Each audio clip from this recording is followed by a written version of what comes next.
Bismillahirrahmanirrahim. Our next article is cyclic group.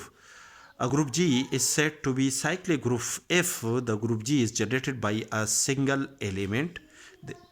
That is, the group G is generated by a single element. This is the notation for the group G, such that the group G is generated by a single element A.